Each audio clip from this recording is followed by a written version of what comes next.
first international solo trip. Honestly, it felt like a dream. एक ticket, एक backpack और मैं. थोड़ा सा डर लग रहा था, बट एक्साइटमेंट उससे कहीं ज़्यादा थी. ना जाने कितने क्वेश्चंस थे. नया शहर, नए लोग, अलग कल्चर. मैं मैनेज कर पाऊंगी? लैंग्वेज का क्या? सेफ होगा ना? बट वंस आई लेफ्ट, तो हर कदम पे लगा, this is exactly where I am meant to B.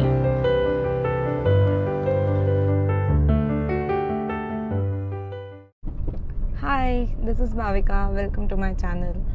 So, as you all must have read that this is my first international solo trip. Yes, this is my first solo as well as my first international trip. I am a bit nervous. देखते हैं अभी क्या होता है. I am on my way to airport to Mumbai.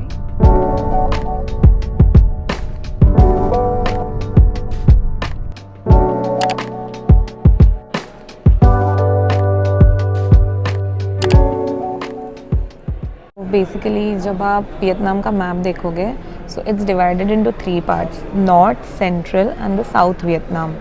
And बहुत लोग south से trip चालू करते हैं, बहुत लोग नॉर्थ से ट्रिप चालू करते हैं. I am starting my trip from the north, that is Hanoi, which is the capital of the Vietnam. So first I'll be going to Hanoi, then I'll be going to Da Nang, which is the central part, and then I'll be ending my trip in Ho Chi Minh, which is in the south of the Vietnam.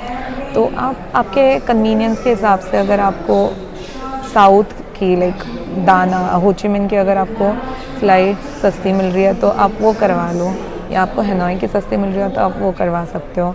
मुझे Hanoi की सस्ती मिली compare to हो ची मिन, that's why I am starting my trip from Hanoi and I will be ending in हो ची मिन. सो या मेरी वियतनाम एयरलाइंस की फ़्लाइट है and I am currently sitting in Mumbai airport.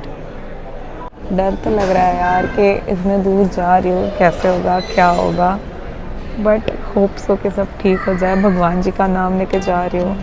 Currently I am boarding my flight.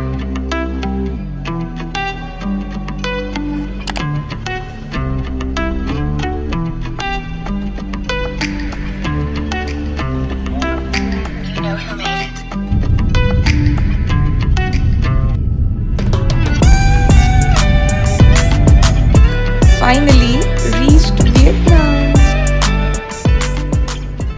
I have just landed in Vietnam and मेरा जो भी प्रोसीजर्स था सब कुछ बहुत जल्दी हो गया. इमिग्रेशन लाइक मैं तो 20 मिनट्स में ही फ्री हो गई. उन्होंने मुझे कोई क्वेश्चन भी नहीं पूछा इमिग्रेशन पर.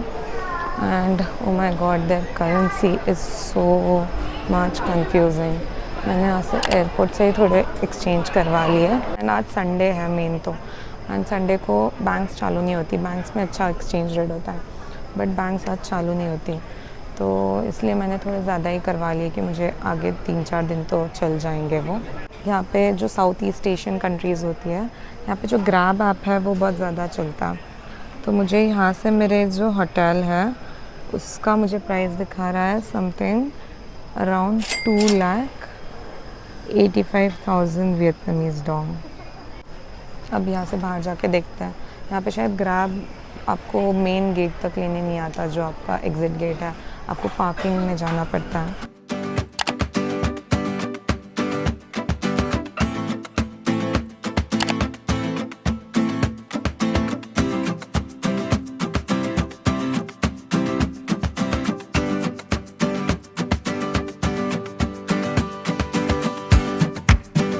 The hotel which I booked वो मेन स्ट्रीट पे नहीं था, थोड़ा ऐसे अंदर एली में था, एंड मुझे उसका एग्जैक्ट लोकेशन समझ नहीं आ रहा था. That's why I called the hotel. तो उन्होंने उनके एम्प्लॉय को मुझे पिकअप करने के लिए भेज दिया. आप सोच रहे होंगे कि मैंने ऐसे लाइक एली में है थोड़ा होटल, थोड़ा अंदर है, ऐसा क्यों बुक किया. एक्चुअली जब मैं होटल बुक कर रही थी that time I was going through a lot of reviews, and जिसके रिव्यूज़ मुझे सबसे अच्छे लगे in compare to safety and everything, मैंने वो होटल बुक किया. द स्टाफ वॉज नाइस जो अभी होटल पे था. शी गाइडेड मी, उसने मुझे एक मैप भी दिया कि what are the places I could see and everything. She explained me in very detail. यहाँ पे सभी जगह पे जो चेक इन टाइमिंग्स है वो है दोपहर के 2 बजे, एंड अभी यहाँ बजे हैं सुबह के 8. तो अब मैं क्या करूँ, तो मैं अब निकल गई हूँ यहाँ पे घूमने के लिए। एंड या सबसे पहले यहाँ का जो फेमस बान मी करके एक सैंडविच है, I will be having that.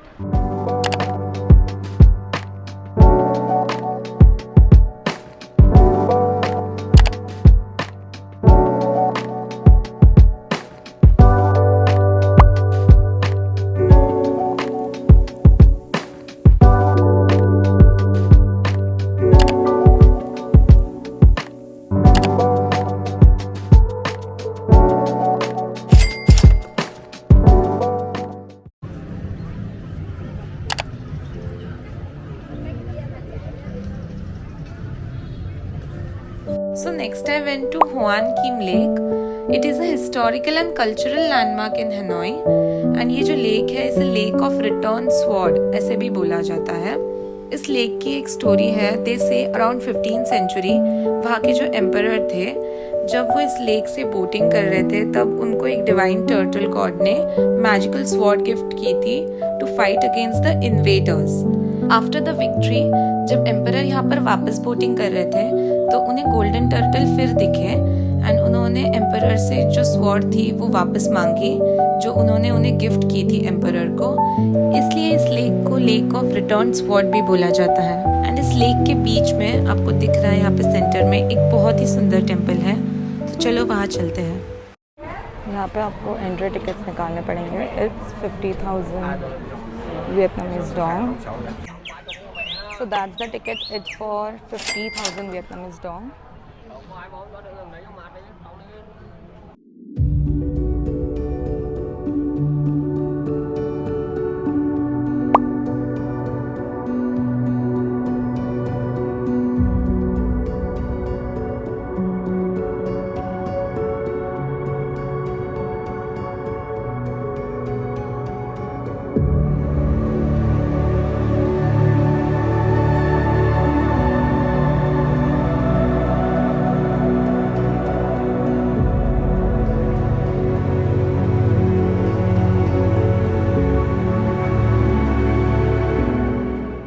हो माय गॉड, यहाँ पे वियतनाम में बहुत गर्मी है, मतलब बहुत ज़्यादा गर्मी है। मैंने जितना सोचा था उससे बहुत ज़्यादा है।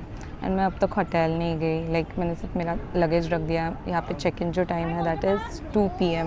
एंड अभी मैं यहाँ पे जो होआन कियाम लेक है इसके आसपास बहुत सारे आपको शॉप्स दिख जाएंगे जहाँ पे आपको शूज़ मिलेंगे या फिर जो पर्सेस है। मतलब यहाँ पे मोस्टली जो फर्स्ट कॉपी आइटम्स है ऑफ द ब्रांड्स वो बहुत चीप प्राइस में आपको मिल जाएंगे। बट अलग अलग शॉप्स में आपको अलग अलग प्राइस मिलेगी। You need to compare between the other shops. पहले शॉप में जाके आप चूज़ मत कर लेना कि मुझे ये लेना है, यहाँ से ही लेना है, क्योंकि आपको बहुत प्राइस डिफरेंसेस दिखेंगे। जैसे मुझे किसी शॉप में कोई शूज़ 700 के, तो किसी शॉप में मुझे 600, कहीं पे मुझे 500 के बोला। सो या इट्स अ लॉट। मतलब अगर आप पकड़ो कि 700 के, तो वो इंडियन करेंसी में मैं यहाँ डाल दूँगी अराउंड 2300 400 कुछ होगा। एंड अगर वही चीज़ 500 के है that is 1600 sorry in Indian currency. So या एटलीस्ट आप 2-3 तो भी शॉप्स घूम के फिर डिसाइड करना कि मुझे क्या ख़रीदना है, कहाँ से ख़रीदना है। मैं यहाँ पर बैठकर रिकॉर्ड ही कर रही थी कि कुछ लोकल्स यहाँ पर आ गए। उनमें से एक ये छोटा लड़का था जो मेरे से बात कर रहा था। एंड वहाँ पर जो लेडीज़ थी वो बहुत सारे टर्टल्स लेके आई थी। उन टर्टल्स को लेक में वो छोड़ने वाले थे, तो मैंने भी वहाँ पर बैठकर सब चीज़ें देखी कि क्या कर रहे हैं एंड उनसे थोड़ी बातें की।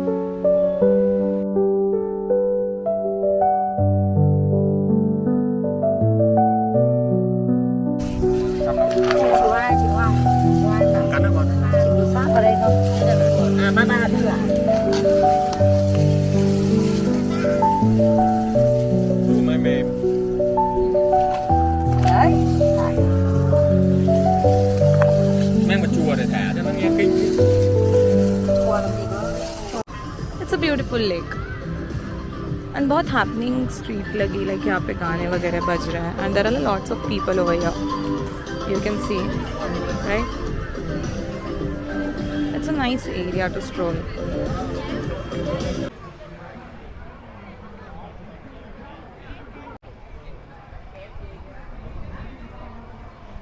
अभी मैं यहाँ से जा रही हूँ Saint Joseph cathedral, which is one of the oldest church in Vietnam, you can say in the history of the Vietnam. उसका कंस्ट्रक्शन 1880 टू 1884 4 साल तक चला है। 1886 में उसका इनाग्रेशन हुआ था। So it's the one of the oldest church in the history of Vietnam and very famous also. उसका जो आर्किटेक्चर है and everything, it's very beautiful. So I am going there. यहाँ से आपको वॉकिंग डिस्टेंस पे ही है।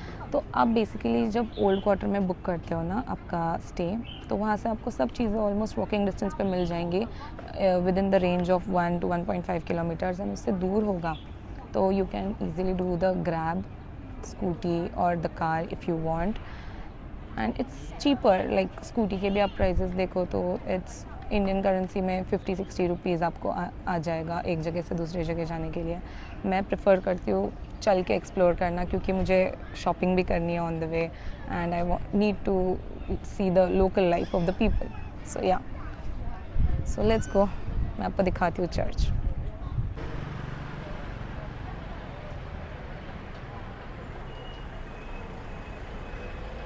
बहुत पुराना है ये, आप देखोगे ना आपको समझेगा, इट्स वेरी ओल्ड। इसका जो आर्किटेक्चरल वर्क है and very famous tourist spots in Hanoi. And also I saw this. आप कभी भी आओ तो आपको अगर ये सर्कल के दिखे, सो it's the convenience store in Vietnam, 24/7 convenience store. This was built in 1884 around. मतलब ये बनाने में 4 साल गए, 1880 to 1884, and it was inaugurated in 1886। Very old church. Next I went to Hoa Lo prison. ये जो प्रिजन है ये सेंट जोसेफ कैथेड्रल से वॉकिंग डिस्टेंस पर ही था। It was built in 1896 during the French colonisation. तो आप जो वियतनाम की वॉर हिस्ट्री देखोगे तो उसमें जो फ्रेंच कोलोनाइजेशन से लेके जो वियतनाम वॉर का एरा था, तब तक this prison was like very important in their history. So Hoa Lo prison देखने के बाद मैं वहाँ से होटल के लिए निकल गई, क्योंकि ऑलमोस्ट दोपहर के 2 बज चुके थे एंड मैं सुबह से घूम ही रही थी, तो मैं बहुत थक गई थी, इसलिए मैंने ग्रैब बुक कर ली एंड होटल पहुँचकर मैंने चेक इन किया। So this is my beautiful room with a view.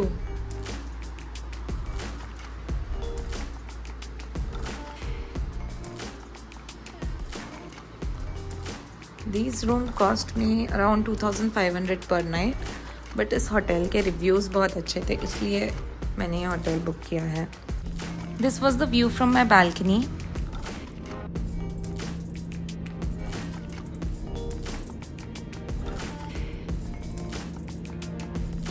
हाय, सो अभी बजे हैं 6:30 इन द इवनिंग। मुझे 2 बजे चेक इन मिल गया था। Then I went to my hotel. I just freshen up, I took a nap क्योंकि मेरी ओवरनाइट फ्लाइट थी। And now I have came at this hotel. It is Gan Hanoi Vietnamese restaurant and vegetarian food. मैंने सोचा था मैं chicken खाऊंगी, but आते वक्त यहाँ पे जो स्ट्रीट पे जो स्मेल है नॉन वेज फूड की, उससे मुझे बहुत कैसा तो होने लगा। Like I just can't bear it. मुझे से नॉटिक फील होने लगा कि अब ऐसा लग रहा था अब मुझे वॉमिट हो जाएगी, अब मुझे उल्टी हो जाएगी। So that's why I drop that plan. And this is मेरे होटल से 600 मीटर्स वॉकिंग डिस्टेंस पर। And the food that I have ordered, जब आएगा मैं आपको बताती हूँ उसकी price and how it tested and what's its called, I will tell you. And अभी मैं निकल ही रही थी तो बारिश आने लग गई होटल से। होटल वालों ने मुझे अम्ब्रेला प्रोवाइड कर दिया। अभी तो मैंने वेज ऑर्डर किया है, सो लेट्स सी कैसा है। It's a decent place, you guys can have a look. मैंने इसके रिव्यूज़ देखे हैं तो इट्स लाइक वेज फूड के लिए it's really nice, so that's why I am here.